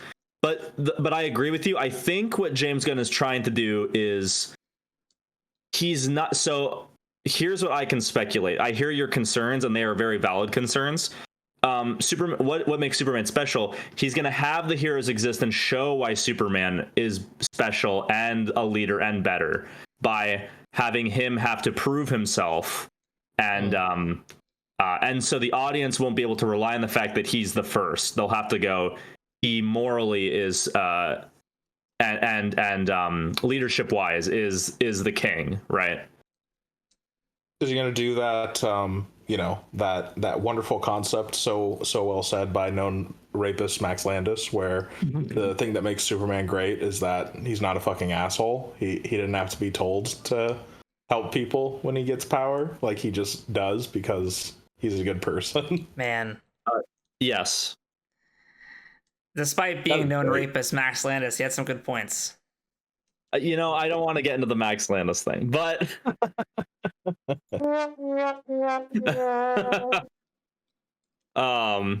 yeah, okay. It's interesting. But I'm sorry you're getting kind of spoiled on a bunch of these things. It's Superman. But I feel like that's kind of the thing with media nowadays, is because information goes so quickly. effectively, if you don't want to be spoiled, you just have to block things entirely. Like you have to like customize your browser or not go on the internet. Like it's kind of crazy. I started to try to I muted Acolyte, the Acolyte, Star Wars, everything, because I started to see some stuff from an episode not on yet. It still comes through. Yeah. It's like I have to just not be online, but like part of my job is being online, so it's like yeah sucks. It's rough, man. Again, I haven't seen any of this shit because I you know, I'm so happy for you, man. I am on YouTube, but I think it's just the algorithm knows that I'm not interested necessarily. But not that I'm saying that you are super interested, but Twitter is a different beast, of course. Yeah, it's not trying to filter you Superman videos while your algorithm is like, you want chess videos? And yeah. See, it's funny. I do think with this movie, this is probably the most like production shit that I've seen for a movie in quite a while. But I do think that is part of the algorithm where, you know, I'll open up my phone's Google homepage and it'll be like, oh, check out this photo. I'm like, I'm kind of interested. And now it's like, here's 3 or 4 more articles every time. I'm like, well, I'm still kind of interested. And it helps that it's being shot on location. Yeah. Yeah, exactly. I wanted to kind of divert, but it is superhero related. Remember how we all saw that Watchmen Part 1 and 2 teaser thing? Yeah. I saw it in my feed, so thank you. Just wanted to bring that up. I just hope it does well so that you can also make their Before Watchmen adaptation. What did you say, Nathan? I just said I hope it does well so they can get to their Before Watchmen adaptation. Oh, no. Fuck me. Yeah, Watchmen has been man, it's mutilated. A relentless cucking experience. Yeah, like it sucked. You're not eating if you're a Watchmen fan. No. You're vomiting. Alan Moore, like I don't know what like defensive spells he's laid down, but he's got to re-up them. Like that. It seems like personal. Like they want to fuck Alan Moore. Do you know what would save the Watchmen franchise? Don't give me a joke answer. I have an answer already. Go ahead. A remaster remake of Watchmen End is Nigh. For PS5. You are so right. Unironically, one of the best pieces of expanded Watchmen lore. Yeah, that would fix it. You know, maybe you're right. Wish. In some ways, but what if, in a lot of ways. But let me offer you a counter. Okay. What if we did really shitty cell shaded CG that, like, when you squint and maybe get like a little bit inebriated, looks like it's traditional animation, and we just animated the comic in 2 parts with that? Because really, yeah, you know, but with each of them being like maybe 75 to 80 minutes, you could do all of Watchmen in 2.5 to 240, right? Let's be generous and give them 90 minutes. Even then, it's less than the complete version of Snyder's film. Yeah, that's all you need, right?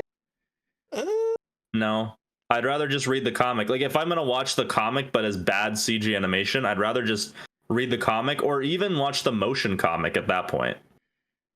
It's fine. We'll just they'll do the 2-parter, right? And then they'll do the animated adaptation of the bit where Superman fights Dr. Manhattan. Okay. Yeah, it makes the New 52. And they just splice in the old animated Black Freighter. They just don't even reanimate it. Perfect. No, they AI 4K upscale. That's about it. There you go. Thank you. I appreciate you. Yeah. Speaking of DC Comics, they've announced some new cast members for the Sandman season 2. Which I forgot. Yeah, it's technically DC. I forgot. Which is funny when watching the show and they have to like clearly like we can't do yeah, we can't do this DC thing right now. Like, I was reading the comic and I'm like, Martian Manhunter. Yes. But they've announced the cast. Oh, you know, it's kind of no one I really know personally. But guess who's finally returning to acting after all these years? You're not gonna guess. Maybe you will, actually. You're smart guys. Hold on a second. Don't look it up. I know who it is. I'm looking up the actor because I can't remember his name. Okay, that's fine. So I apologize. I forgot Jenna Coleman was in The Sandman. She plays their version of Constantine. Yeah. Yes. They're Did not they, DC Constantine. Did they send the script to him out in his cabin, and they were able to rope in Daniel Day-Lewis? That would be so fucking funny. Yeah, that would be hilarious. No, you're all right. Josiah, your turn. No, I don't know. Sean Connery's dead. Actually, it was Sean Connery. You're right. They actually. I wasn't gonna say that. That doesn't prove anything. Yeah, they got his PG scan. You idiot! We scanned his face. No, Jack Gleason. Joffrey. Yeah. I thought it was like helping give people drinking water in Africa or some shit. They're good. They're quenched. He was, and he needs to do this to get more money to get more drinking water. Shit, you're right. Listen, you're Mr. right. Beast showed up and he was like, "I got this, kid. I'll take over from here." Yeah, for those who don't know, the guy Jack Gleason, who played Joffrey Baratheon in Game of Thrones, once his character left the series, I'll be nice. He decided to not act anymore because he was like, I don't know if I can top that. That was kind of like my character that was my character. I don't know if I can do anything better than that. It's a good one to hang your hat on. I think he wisely knew that he would be typecast probably for the next 30 years of his life. Yeah, so just use that HBO money to go do whatever he did. But now he's back. People hated him. Yeah. I know. I mean, now I know that some of the actors in Hot D are getting like personal DMs telling them how awful they are as people, and it's like, I'm a character, right? It's like my job to portray a character. Sometimes you're too successful, Sometimes you're too good at your job. Yeah, it's exciting. Good for him. I'm hyped for season 2 of Sandman. 1 was great. Dead Boy Detectives was great. I'll show it every episode. I don't care. It's still canceled, my dude. It's not been confirmed, but it's also not been confirmed either direction, so it's very scary. Oh, okay, all right. We don't know anything, which is terrible. Oh man, I hate this. I hate it so much. Yeah. What have we been watching recently? All of us. I know, obviously, we use Letterboxd. We've talked about a few of them, but. Let me check. I talked about the Telltale Heart. I watched a fan film of Hellboy, which was like 3 minutes. That was pretty good. I rewatched the Guy Ritchie Sherlock Holmes, and that was always a lot of fun. That was a good time. I mean, I've been watching some TV. I just finished Gen V. I didn't watch it when it came out because I was like, I don't know. I'm happy I went through it though. It was really good. Because I heard from stuff from season 4 of The Boys that people have been kind of like, yeah, you probably should watch Gen V to get what the main conflict is because it was set up at Gen V, and I was like, I knew it. So I went back, started Gen V. It's really good. It's kind of fun to have like the superhero Vought like corpo look on like growing up as a young adult or a teen. There's some good stuff where it's like, people have kind of embarrassing powers or embarrassing ways to use their powers, and other people are exploiting them or showing things they don't want to be shown to the public, or they're even exploiting it themselves. Hey, at the very least, you don't gotta watch the animated tie-in. Diabolical. Yes, I watched a little bit of that. It was fine. Yeah, it was diabolical. It was diabolical. And I've also been watching, I think I mentioned it last week, Bridgerton. Yes. Oh, yeah. I finished season 2. And it had a really good ending where a character who I fucking hate got their comeuppance. That fucking bitch Lady Whistledown. I don't like her. But this isn't a Bridgerton podcast, so I won't go into detail. I just don't like that character. Have you guys seen the I just saw it. Have you guys seen the teaser for The Penguin? No, I saw that it existed. Okay, we're gonna do this right now. Oh shit. Okay, hold on. I'll Do you play already it. have it queued up? Let me do it. You'll play it. Let me do Okay, it. yeah, you do It's it. better if I do it. Yeah, all right. The Penguin trailer. The Well, I'll Penguin. really quickly say my Legion watch through kind of fell off because now Katie is on summer break, and I'm like, well, I don't even really think this is good. I don't want to make you watch it. I can wait until you go back to school and I watch it when I work from home. That is wise. So the last thing in my X-Men watch through I watched was Apocalypse, and I've been stalling because I'm scared to revisit Dark Phoenix. But that is next. I'll probably watch that tomorrow. So yeah, I have to get back on my my watch through. The hubby got back from camp, and we went right back to Bridgerton because it was comfortable. That's fair. I mean, you got to be ready for Deadpool and Wolverine. That's true. I've heard apparently that that Ryan Reynolds is starting the slow burn push to have his next movie or his next Deadpool movie be Deadpool and Spider-Man. So it's like, okay, I see what you're doing. So he'll just never have his own movie again because that was too much work. Yeah. It's the MCU, baby. I mean, you know, no, he has to go see the Spum C. Well, you know. All right, so ready for we're doing trailer reacts now. This is good. Everyone can see me. Here we go. We're just gonna everyone see me. Can everyone hear me? Yeah. We're just gonna do this one. Let's do no more after this. Well, I love that it's trailer react, but it's not actually seeing any of our reactions. That's kind of great. That's why I'm pausing so we can do the funny haha. Oh shit, you're right. I'm sorry. Also, so I don't get fucking claimed or anything. Yeah. It helps it also where it's hiding behind us. Yeah, but we're protecting it. It's good. It's good. Okay, here we go. Trailer starts. Calling the shots. Shit, I need to actually click watch. It actually did do the trailer starts now. That was kind of funny. Are you here, Nathan? I'm here. I'm watching. All right. Oh, it's at the movie.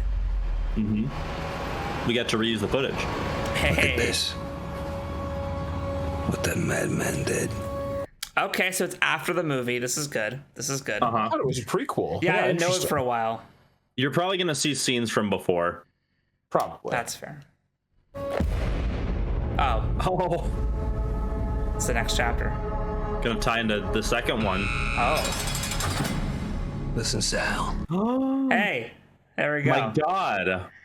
I'm happy Clancy Brown is playing Italian Sal. This is good. You know what? I allow it. Clancy Brown can play an Italian, but not Chris Pratt.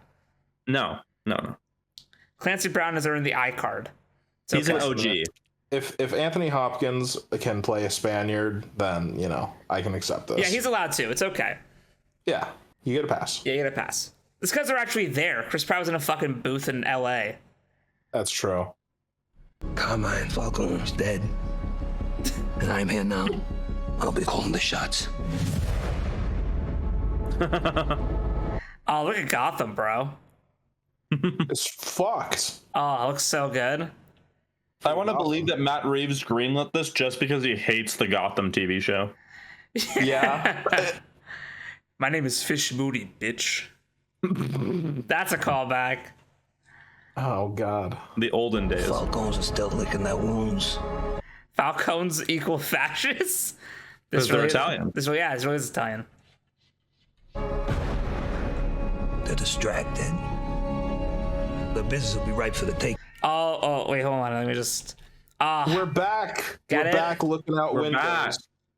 Do you get it? I do. It's like a saint of Gotham.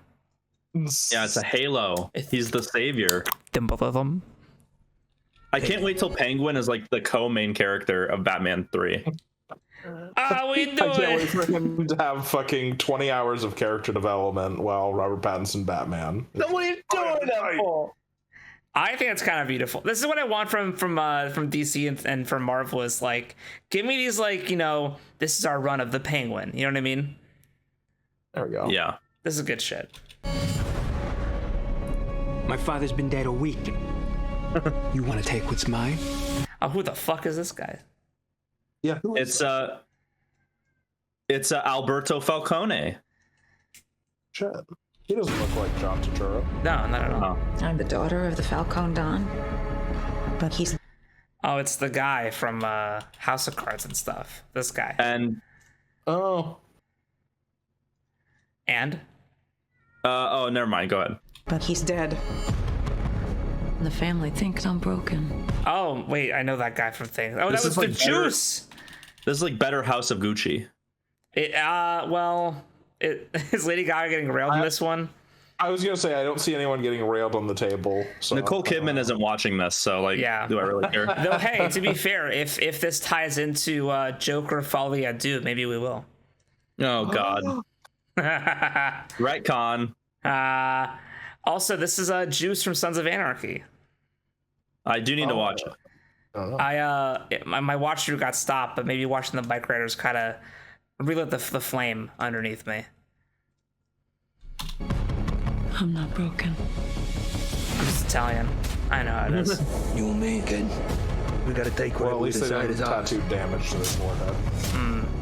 That's for yet. season 2, Nathan. Yeah, you're right. Who's gonna give it to us? I'm not without a fight.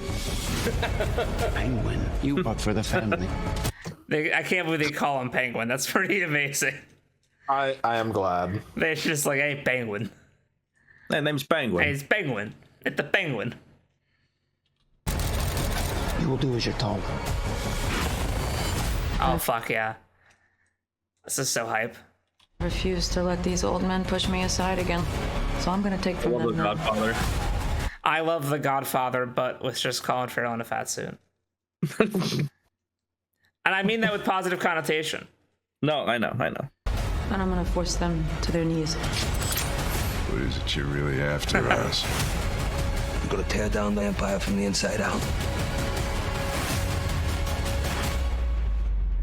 You know, people underestimate you, but not me. I've always known you were capable of more. This is amazing. I really wanted her to whisper in his ear, "I'm Fish Mooney, bitch." Yeah, or you want the bad girl, but you want the good pussy. Yeah. No. Oh shit, you're right. I'm gonna fucking kill you. It's got old diplomat Indian lady from The Expanse. This is gonna be good. You know, I quite enjoy that they seem to be committing to the bit where they're not gonna actually penguify him at all. You know, it's literally it's just like an old like 50s gangster name. You know, like it's that kind of vibe. Yeah. Honestly, that's pretty amazing. Which, you know, they're just a bunch of, you know, they're just the Italian mafia where it's like, oh yeah, it's Oswald the Penguin Cobblepot. You know, he kind of waddles. You know, and it's like, oh shit. Yeah, he's all the right, penguin, well, you know. He also kills some It's a motherfuckers. penguin. It's the penguin. Who wanted us to play that? It was me. Oh, okay. Yeah. Is that it? Yeah, that was Oh, it. okay, yeah. I guess, so do you think that they're gonna try to bring the Matt Reeves, the Batman, into the James Gunn universe? Here's the real topic. Yeah, here we go. Because I'm not doing that Batman Brave and the Bold shit from the Flash director, so you know. No, right? I don't think they will. I think part of Matt Reeves being involved is he gets to run it. I could see it happening. I don't know. I'm not sure if I wanted to. I don't want it to. I think it could be interesting, given James Gunn's direction with Superman, to have Batman be like from this way more grittier, darker side, the more realistic side, and then you have that clash with Superman's colorful Saturday morning antics. That's I was thinking, like, because I had that mentality with my adventures with Superman, where it's like, okay, what if we keep using this kind of art style, this animation art style, and start building, you know, the Neo DCAU, and it's like, okay, let's see this animation style, but on grimdark Batman, so we have a nice juxtaposition going here. Yeah, I think I want to go forward and look at both realities and see which one's better. Yeah, because honestly, you could do it well. You could also really fucking bungle it. 100%. You want to hope that James Gunn is gonna run a tight ship. Andy Muschietti, though. Fuck. God. So, like, here's the problem with him, right? So you have Mama and It Chapter 1. Fucking great. Fucking good movies. If that was his filmography, I'd be like, yeah, dude, I trust you with Pattinson. Let's go.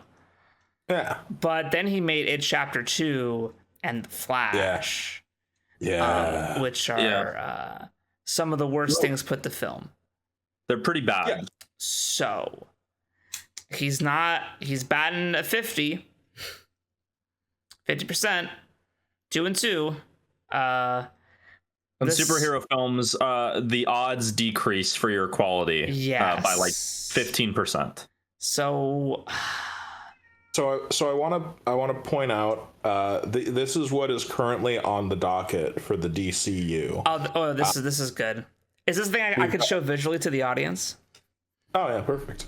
So we've got Superman coming out July of next year. He isn't leaking. I find it myself.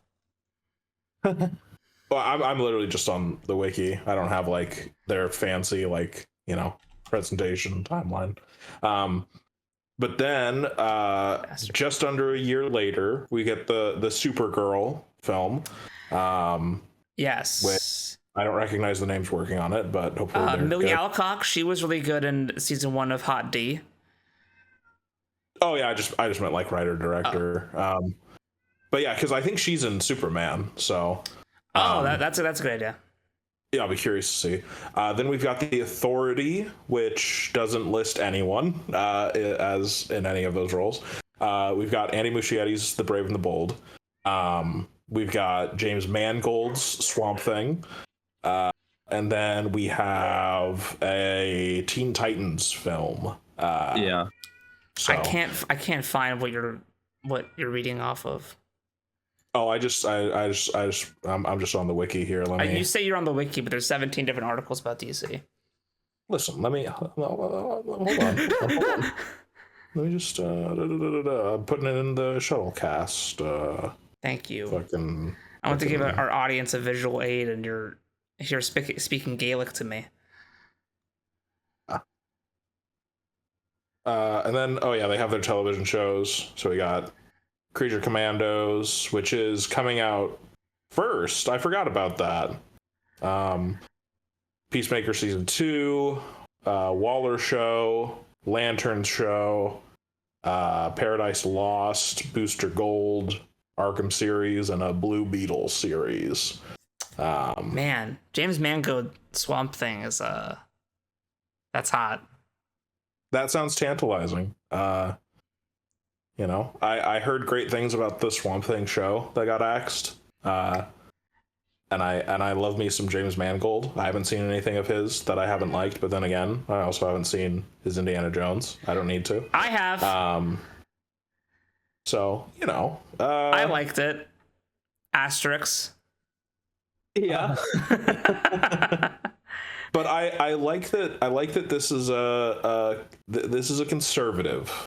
So far we've got 6 movies planned, and not even like hardcore release date. Like so far we only know we're getting Superman next year, we're getting Supergirl the year after. It's like, okay, one a year, I can do that. I mean, since they are sort of prioritizing their Max originals too. Yeah, for sure. Idea.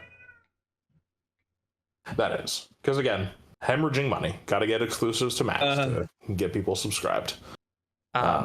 He's done the director of Supergirl, Craig Gillespie, has done nothing I've seen. So Good. That's exciting. Good. That's a great sign. Fright Night, The Finest Hours, I, Tonya, I need to watch that. Cruella, I don't know if I have to watch that. Oof. And Dumb Money, the GameStop stock movie, meme stocks. Okay. Lots of commercials. Well, the screenwriter, is that who you were reading up on? No, the director. Oh, okay. Well, the screenwriter. Wait. And oh, that's a role. Wait, what have you written, brother? That's what I want to know. could be her first thing. This could be. She's acted in some stuff. Hold on. I was using Wiki. Let me try. Writer. Previous. She wrote a short. We Win. And that was in 2018. And she's gonna write Supergirl. So it looks like, based on her Wikipedia, it says American actress and playwright.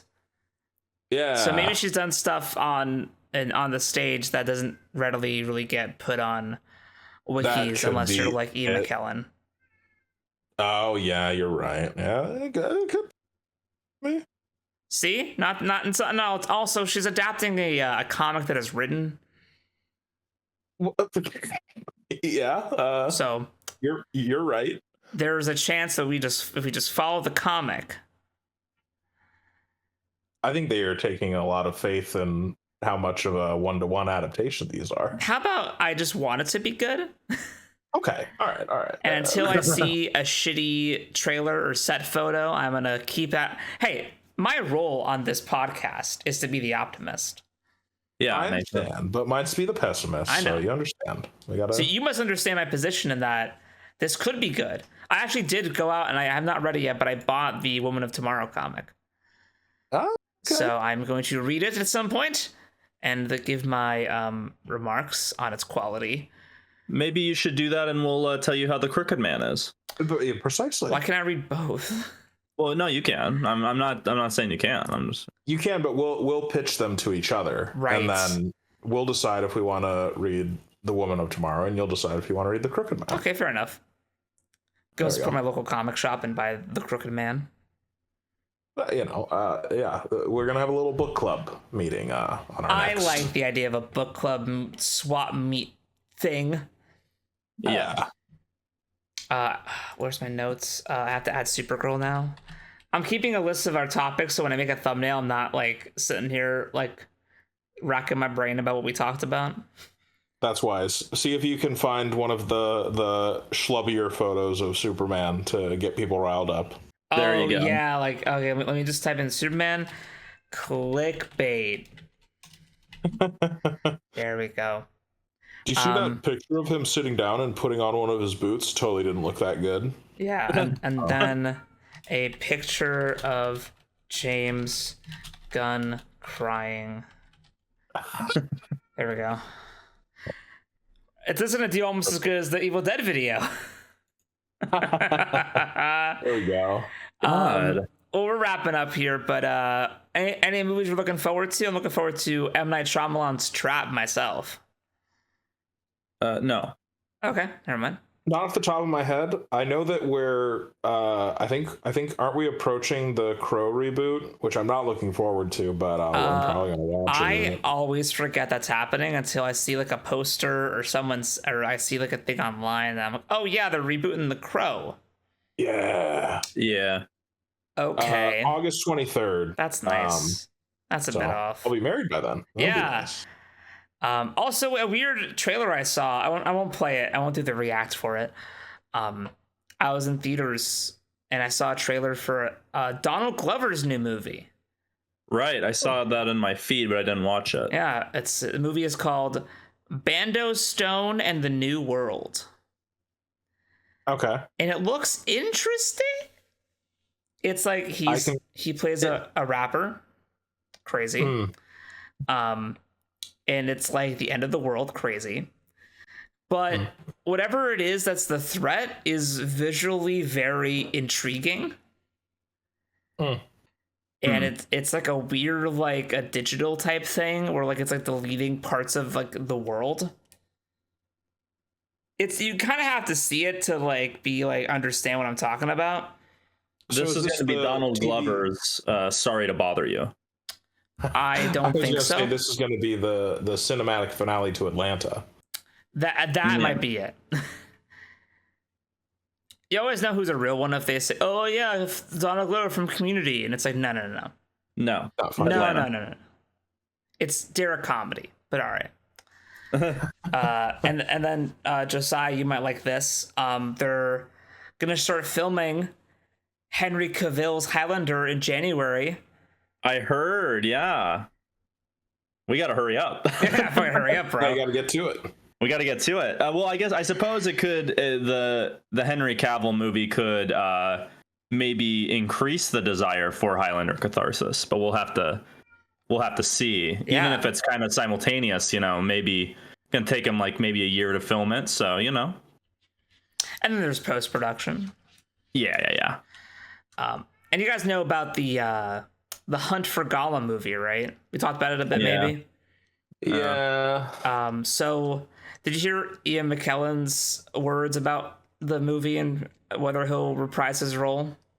No. He said, "If I'm alive." I thought they confirmed that he and Vigo were coming back, but I might have no. I said a rumor. They're not either confirmed. And then recently Vigo was asked if he'll return. And then Vigo said, the script is the most important thing to me. Unless I'm broke, I have no money and I'm lucky to get any job. So it depends. so far, both of the two of the three characters, because Andy Serkis will be in it because I think he's directing it. Yeah. But your other two lead actors that are from the previous movies have both said, I guess, I don't know, if I'm like alive and need money. Hey man, It's not very. That's you said the magic word. It's not. It's sad. It's sad. We don't need this, do we? It's I don't see what the point of this would be. Yeah. It's not on a fan film. Yeah, the fan film is like that it's they impressive took down for a day. Yeah. Oops, it was a mistake. Oh, it was a mistake. They even took the exact name, which is so funny. Yeah, the exact name. Bastards. So bad. But this, I believe, isn't this being made because they still only have the rights to the appendix, so they have to. Yes. It's stuff that got mentioned, so that's like, well, they hunted for Gollum, and so they're like, well, we can do that story. Well, no, it's this weird thing where the rights are being kind of like thrown around to whoever, because I think the new holders of the estate just want money. Yeah. Ugh, Christopher Tolkien was a real one. I know. I think they are still kind of holding back Silmarillion, though. They are. I'm mistaken. Yeah. Like they're waiting for that, George Lucas 4.5 bill fuck you money for the rights. But yeah, you want the chapter where Aragorn mentioned that they hunted for Gollum? Yeah, okay. Yeah. That's no great loss. Children of Hurin, go ahead. That could be a fun movie. Yeah, Children of Hurin is actually like a good amount of content. Like that's. But like, why aren't we getting that? Why are we getting the Hunt for Gollum chapter? Because people don't know the characters from Children of Hurin, and they know who Viggo Mortensen and Ian McKellen and Andy Serkis are. Fuck me. Exactly. I'm hyped for the war. You're gonna have that moment where it's like, Oh, juicy sweet. Remember when Gollum said that? And he had the fish, and 2 times he said it again. Juicy sweet? I hate you. I hate you for saying that. Listen, that's what it's gonna be. We're getting Tom Bombadil on screen, so Fuck, clearly, are we? That what you could you classify that as Tom Bombadil? That's probably his character name in the script. Yeah. Probably. That's what it's going to say in the credits. Nothing will ever be the Tom Bombadil character from The Lord of the Rings, the Battle for Middle-earth 2. Yes. That's my Tom Bombadil. Brilliant. that was for Joe. That was just for you, buddy. I still have your copy in my apartment somewhere. Oh, okay. Thank you. I appreciate it. Hold on. Yeah. Thank you. Jesus Christ. Creatively fucking bankrupt, guys. It's not good. It's horish. It's like and then it'll come out and then 2 weeks later it'll be on HBO Max. Yeah. Again, it's Well, no, wait. Yeah. To circle us back to the beginning with Deadpool and shit. You know, like that bit with the 20th Century Fox logo, like it's I don't know, like this movie more and more is kind of leaving that bad taste in my mouth, because I think they are leaning into like, this is the send off to the 20th Century Fox X-Men universe. Like, wasn't it so good? And it's like, yeah, you guys are the ones that killed it. You killed it. What are we doing here? Like, you know, you don't really care. Like, this isn't a send off. This is a victory lap for you fuckers. You know, it reminds me a bit. I just had an idea. It reminds me of like, you know, how we didn't want to go see the Solo movie, and then we found out that they had Darth Maul with Ray Parker as the body and voiced by Sam Witwer, and then it was like, okay, well now I gotta go see the movie. If Deadpool X Wolverine has confirmed there's a variant of Wolverine where it's Daniel Radcliffe, I will be buying an IMAX ticket. Oh, fuck. Do you not agree with me? I'll wait for his a solo film. You know, I want to support him as an artist, not as a whore. Oh, shit, I'm sorry. What a bastard you are. Have you even seen any of his Miracle Worker show? No. That's what I thought. I think it's funnier that the quack is so short. Yeah, it kind of almost feels cut off a little bit. Right. Yep. Well, this has been the Shuttlecast, everybody. This has been a great time. This was fantastic. I hope you've all enjoyed our witty bantering about a lot of superhero shit today. I know. Remember the bit when we talked about Elden Ring and Lies of P? That was good. That was a good. That's the bit that will keep us alive. That was nice. Yeah. Next time I'll discuss. We'll all have our histories with the Soulsborne franchise, because I know it's near and dear to all of us. So it is incredibly. Yeah. No, I love it so much. It's I've been thinking about after Lies of P, I might try to get back into Dark Souls 3. Oh yeah. I don't know what it is, and I've seen the sentiment online a bit from some people where like this, it doesn't hook them quite as much, and I kind of feel that it doesn't quite hook me the same way. But as the beginning of all the other games. Yeah. But maybe having spent so much time away.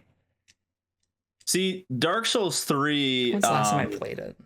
Is very interesting. My opinion on it hasn't like drastically changed, but what that opinion consists of has, and I will say like the opening is like not as necessarily as entrancing, but the gameplay and like as you go along, it gets better and better. It's a very solid game. I think just genuinely like midway through, you're gonna be locked in, you know, forever.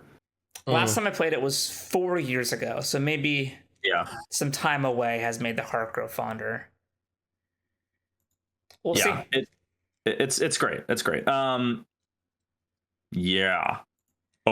Yeah. But yeah, do finish Lies of P just because you've started it and you're enjoying it. I would just ride that and finish it. 100%. Yeah. I love it. Pinocchio's so cute. It's a great game. Yeah. I agree. Never thought the Pinocchio Souls-like would be a peak, but there you go. Yeah, it was a funny joke when I first saw it. And I thought, oh, it was kind of cool, but it's dumb. And then now I'm playing it and I'm very invested. Well, because it was released around the same time as Lords of the Fallen, and Lords of the Fallen reboot was supposed to be like, look how much like Dark Souls and Dark Souls 3 this is. Like, isn't this like the real gritty dark fantasy you want? And it was a piece of shit compared to Lies of P, which was Pinocchio. Yeah. They're gonna do an expansion, so that's hype. Do next for sauce. Like, what do they do for sauce? Yeah, Saw. You know, like Saw. Yeah, the sauce. Like, how do you mean? Like, because like the last one was. Where do you go from here? Like, you can't keep making movies that are prequels to 2, can you? I mean, the next movie needs to be about Dr. Gordon, or at least Hoffman. Like, give me the Gordon. Hoffman. Yeah. I mean, you can also try to do a new killer, or you do the bolder route of just rebooting completely. You could. And this time you get an actor who will play ball unlike Carrie Elways. Well, see, you should have. Here's my pitch. You have, Dr. Gordon and Hoffman as the old fat bitter masters, and they each have their apprentices who compete in like a prestige style rivalry. Only two there are.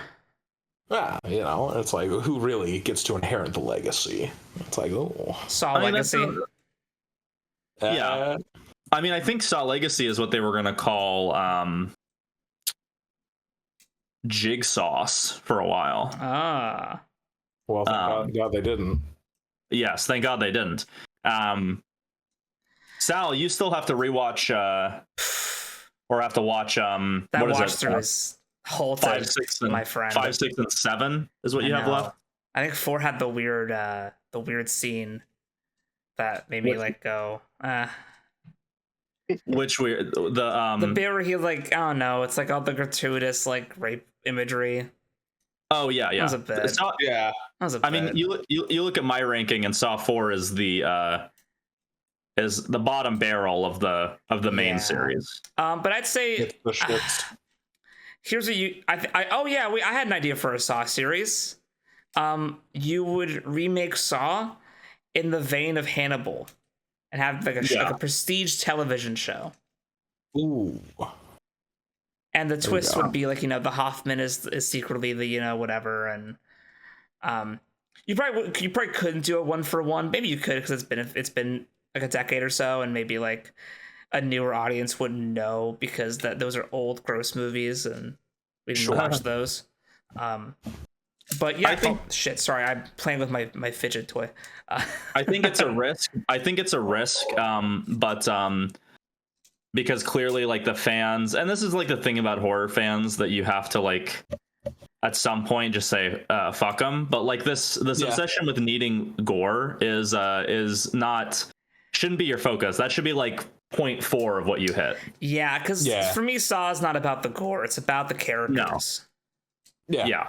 I don't like it because of exactly. And I think they need to return more to the Saw 1, partially Saw 2 level violence, and focus more on the thriller aspect. That's why I feel like a show could be good, because then you don't pull out that budget gore as often because you can't. Yeah. It's more about the psychological turmoil of, this is really gonna fucking hurt and I have to do it. It's a very, very simple concept. Yeah. But and I'd say already Saw is structured kind of like a television show. It is. Yeah. It's one of the most serialized series of all time. You have to watch every movie or you are going to be lost. Yeah. Because each one recontextualizes the last. In the first 7, I should say. Yes. The original John Kramer series. The John Kramer saga. Yeah. So either you reboot the movies, you reboot it as a prestige Hannibal-esque show, or you keep going with Hoffman and or Dr. Gordon. Gotcha. Is my personal take, and I think it's a series that should keep going. I think it has more room to run. I think that, what was the most recent one even called? Saw 10, Saw X. Yeah, Saw X. Yeah, that was fun. The ending was a bit dumb with how the villains, quote unquote, died. I think the thing about Saw X is that the first half is so fucking good, but the ending is just the lamest twist of any of the movies besides Jigsauce. Even I think it's the unfortunate. It's even lamer than Spiral, because at least Spiral had the cool imagery of the of Samuel L. Jackson on the puppet strings. That's what I was about to say. Yeah. Yeah. Whereas this one is just oh, I knew you would betray each other, and this sets off some gas, and now you're just stuck in here. It's huh? Well, it's kind of the thing that if you don't care about the people in the traps, then it's well, what's the fucking point? You know? It was fun to have John be the point of view character. That was a new, interesting take on it. Sure. But then they had to do the Maleficent thing where he's actually not the bad guy. Yeah. Yeah. Maleficent thing, John Kramer is very interesting. That's a choice. It's a new choice. There was an idea. There was an idea. I liked it All right. though. I just want should, my Hannibal Saw show. Nathan, you got to go. Yeah, I should probably hop out and All right, man. spend some more time with my lady love. Sounds good. But ta-ta, my Yeah, friend. you got to spend time with your lady love because you know you're going to be a married man soon. That's right. A month from tomorrow. Jesus Christ! Look at us. Yeah. All adulting and shit. God, Good shit. I should have Grace change the avatars so we have wedding rings on. Oh, that's cool. Yeah, let's do That'd that. be cute. You got a lot of notes to give them, so you know it'll be a nice transformation. Yeah, I don't have long hair anymore. Yeah. That was great. That was great. What was the? I love the stacking. That was great. Done.